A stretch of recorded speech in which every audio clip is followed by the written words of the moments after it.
It's a nice day for a red wedding. It's a nice day to kill the king. Listen, I don't know if this show will ever be my favorite of all time, but damn it, that's my favorite screen death ever, hands down.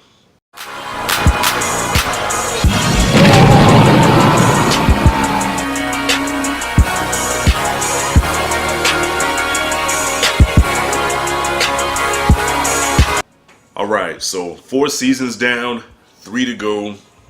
Make sure I got my math right. So I'm gonna be reviewing seasons 3 and 4 today of Game of Thrones.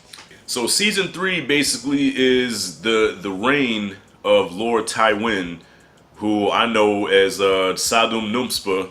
I think that's his name, from the Golden Child.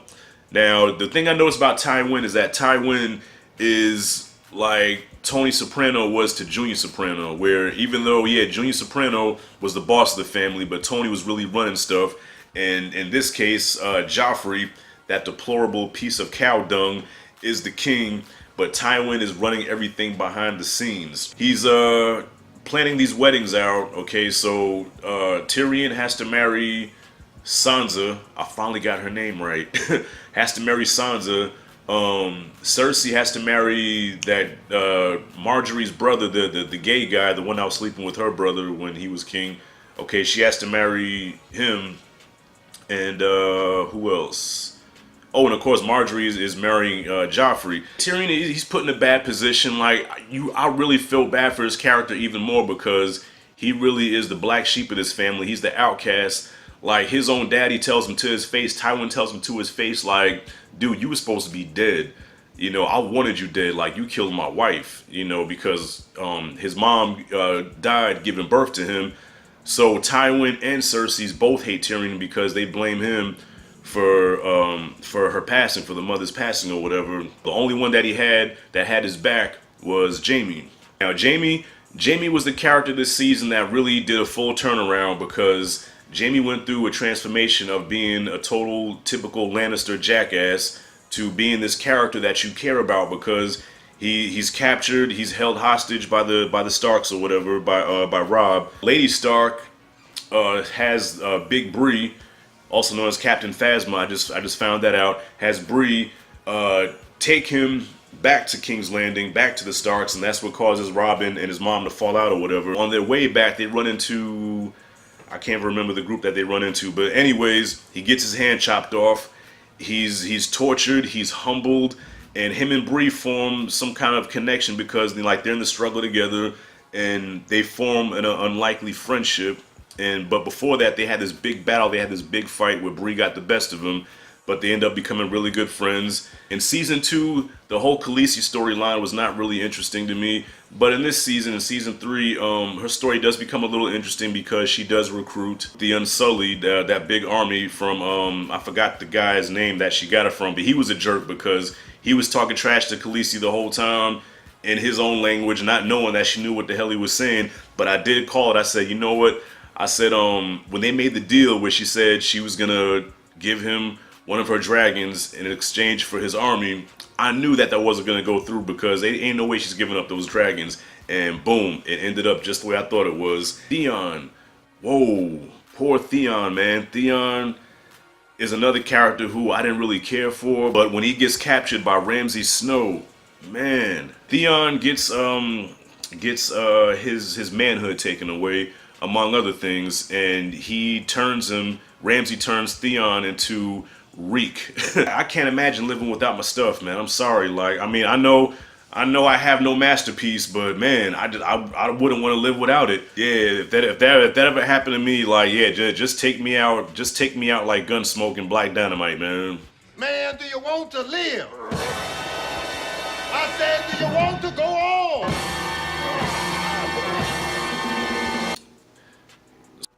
Yeah. So yeah, man. I mean, it's just too much to get into as far as like all the little plots or whatever. But once again, the whole thing at King's Landing with the Lannisters interested me the most. I'm gonna end off my season 3 talk with the Red Wedding. Wow. Once again, another moment. I'm on my phone. I'm just, okay, blah, blah, blah. Okay, wedding, feast, laughter, Oh, Rob, you're about to have a baby. Oh, good for you and your wife. That's nice. Okay. Oh, Facebook, who left this? Then all of a sudden, he like, I said, what the just happened? Total massacre. The Starks get taken out. Rob gets taken out. His wife gets stabbed right in the stomach where the baby was. Lady Stark gets cut across the throat. And I'm like, yo, what did I just watch, man? Like, episode 9 of season 3 was like the craziest thing ever. I'm like, damn. To be honest with you, okay, I don't even know. I don't remember how season 3 even ended. Season 3 had a weak season finale. So far, seasons 1 through 3 had weak season finales where something epic would happen, like the episode before the finale. Then when the finale hits, it's like wonk wonk.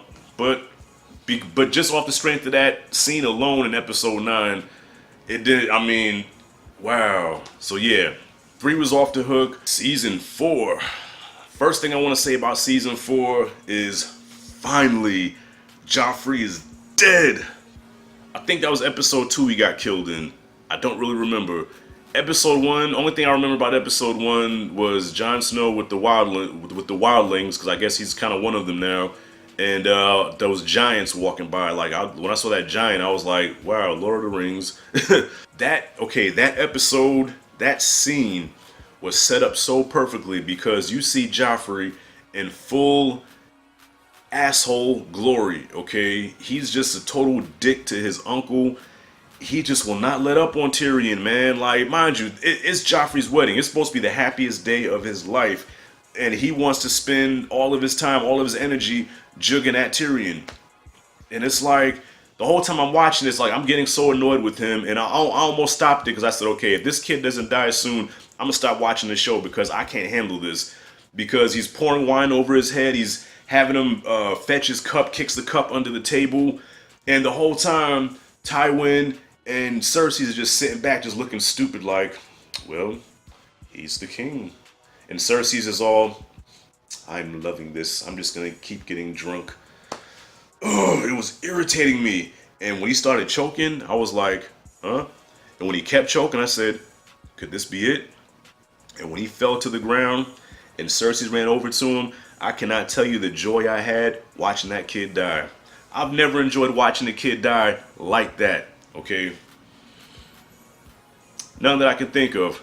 I cherished every moment of him choking to death and getting all ugly in the face and Cersei's holding her bastard son. I loved every minute of it. I lusted over it. I rewound it a couple of times. And yeah, of course, I'm thinking to myself, okay, who's the one that poisoned him? So when I seen Sansa leave with the drunken fool or whatever, I'm like, okay, did Sansa have something to do with it? And I even called my cousin up and I'm like, yo, do we ever find out who killed him? And of course, my cousin, not one to lay spoilers, she was like, no, Rashad, we never find out who killed Joffrey. Sorry. We might find out in, season 8. Yeah, but then she lied because come to find out, it was Mama Tyrell. Then again, Mama Tyrell said she did it, but then Littlefinger said later on that he did it. Unless they was working together. Help me out in the comments. I don't know. Okay, and I guess I can't talk about Game of Thrones without talking about Khaleesi also. Her storyline is still about the same. She's the mother of dragons. She's the chain breaker. She's freeing slaves, and she's getting it on with her new love interest. Where in season 3, he looked like Khal Drogo 2.0, but in season 4 they changed the actor. But yeah, she's getting her groove on with him. Her dragons are a lot bigger now, and they're uncontrollable. Because there's a scene where they're eating and she tries to talk to the big one. The big one snaps at her like, back off. So I guess even though she's the mother, she knows she can't control them. And it was kind of heartbreaking to see when she had to chain them up. She chained the other two up, but I guess the big one, he don't went rogue, like he's nowhere to be found. It was kind of heartbreaking though how her right-hand man, I forgot what his name was, how, she found out that he had turned on her, he was spying on her the whole time, and she had to exile him, and that was kind of heartbreaking because, yeah, it was messed up what he did, but then at the end of the day, he did save her life. He was always there for her from the jump, and he ended up falling in love with her, so it was kind of bittersweet seeing him leave, but then I get it because, putting her in position, I probably would have did the same thing, like, you was my homie, you was my ace, now I want to slap the taste out your mouth. The fight that Hound had with Bree, that shit was brutal. Like, they was getting down, and Bree got the best of him. I mean, he's laying there just a bloody mess, and instead of Ari, am I saying her name right? Ari, whatever the hell her name is. Instead of her putting him out of his misery and killing him, she leaves him there. So I guess that's another one checked off of her list because she got to see him suffer. The highlight of season 4 is the trial by combat, which I was nervous about because I'm like, okay, if Tyrion dies, I riot. And by the way, oh sorry, that scene where they was having the trial and Tyrion went off on everybody, that was the most epic gangster thing ever. Like, dude, I'm gonna look that up. Did he win an Emmy for that? Because that performance was like on point, because he said everything that I was thinking, and it's like, I should have let you all die. You know, I'm the one that saved this city, but you know, whatever. And when he looked at Cersei and he's like, I did not kill Joffrey, but I wish I had. Seeing that little bastard son die in your arms was worth more than 1,000 whores' lives. I said, dude, Tyrion is my dude. Tyrion is my dude. If anything happens to him, I will stop watching the show. I'm not playing. I don't care who gets the throne after that. If he dies, I'm not watching it. Period. So yeah, the final battle with that weird prince guy that was, I guess, you know, that prince guy or whatever with the weird accent. Listen, I saw this coming a mile away because he already wanted a piece of the mountain because of what happened with his family or whatever. And mind you, he was winning the fight. And instead of finishing him, and I've seen this in many movies and shows before, instead of finishing him, he's talking trash. You know, say what you did. You raped her. You murdered her. You yada yada yada yada. Gave dude a chance to get his strength back and grab him and just like a watermelon, just crush him. And I said, idiot, stupid. I almost stopped it. I was like, wow, Tyrion is gonna die. Jaime, the saves the day, the hero, you know, the only friend that he has, comes through and helps his brother escape. And that was a very tender moment when they said goodbye to each other. And, you know, I felt that. But nah, before Tyrion leaves, he has to go out with a bang. And he gets the whore that lied on him and took her out. I love that. And he catches his daddy on the toilet. Yes. Loved that moment. Shot those 2 arrows right through him.